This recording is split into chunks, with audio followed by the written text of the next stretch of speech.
શું ફરી એકવાર પેટ્રોલ ડીઝલના ભાવ વધશે? વડાપ્રધાન નરેન્દ્ર મોદીએ લોકોને પેટ્રોલ ડીઝલ ઓછો વાપરવા માટે અપીલ કરી છે.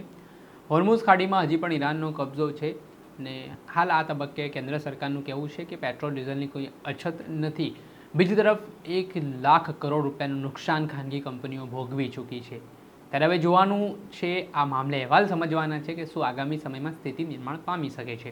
વૈષ્ણવજન તો તેને કહીએ જે પીડ પરાઈ જાનાને રે. દર્શક મિત્રો, નવજીવન ન્યૂઝમાં આપનું સ્વાગત છે. હું છું ફૈઝાન. વાત કરીએ તો પેટ્રોલ ડીઝલ એ ખૂબ જ રોજિંદા જીવનમાં ઉપયોગ લેવાતી વસ્તુ છે. ટ્રાન્સપોર્ટેશન માટે ખૂબ જ મહત્ત્વની વસ્તુઓ માનવામાં આવે છે. ત્યારે પેટ્રોલ ડીઝલના ભાવમાં ફરી એકવાર વધારો થઈ શકે છે તે પ્રકારની શક્યતા વ્યક્ત કરવામાં આવી રહી છે. આજથી થોડાક સમય પહેલાં 5 રાજ્યોમાં વિધાનસભા ચૂંટણીના પરિણામો આવ્યા. ચૂંટણીનો માહોલ હતો, તેના કારણે એવું કહેવાઈ રહ્યું છે કે પેટ્રોલ ડીઝલના ભાવ વધ્યા નથી, પરંતુ હવે પેટ્રોલ ડીઝલના ભાવ આગામી દિવસોમાં વધી શકે છે તે પ્રકારની ચિંતા છે તે મંડરાઈ રહી છે. જેમાં પ્રતિ બેરલ જે 70 થી 76 રૂપિયા પેટ્રોલ ડીઝલ મળતું હતું તે હાલ પરિસ્થિતિ પ્રમાણે $126 પાર પહોંચ્યો છે.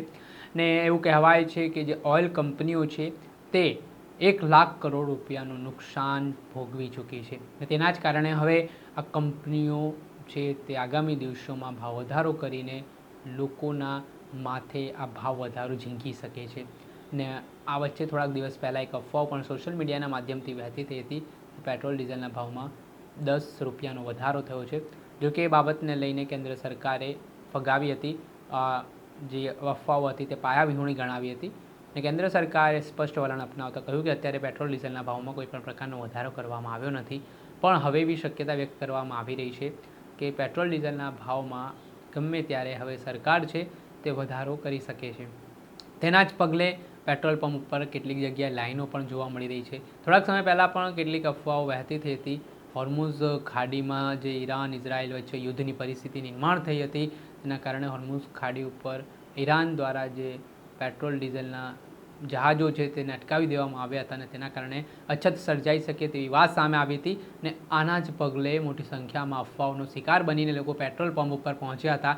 લાંબી કતારો છે તે પેટ્રોલ પંપ પર જોવા મળી હતી. જોકે રાજ્ય સરકારે તેમાં આશ્વાસન આપ્યું. કેન્દ્ર સરકારે કહ્યું કે આપણી પાસે પૂરતો જથ્થો છે, કોઈને પેનિક થવાની જરૂર નથી.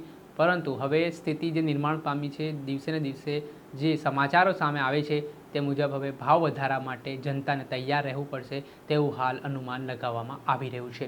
દર્શક મિત્રો, આવા જ નવા વિડીયો સાથે આપને માહિતગાર કરતા રહીશું, એટલે નવજીવન ન્યૂઝ જોતા રહો.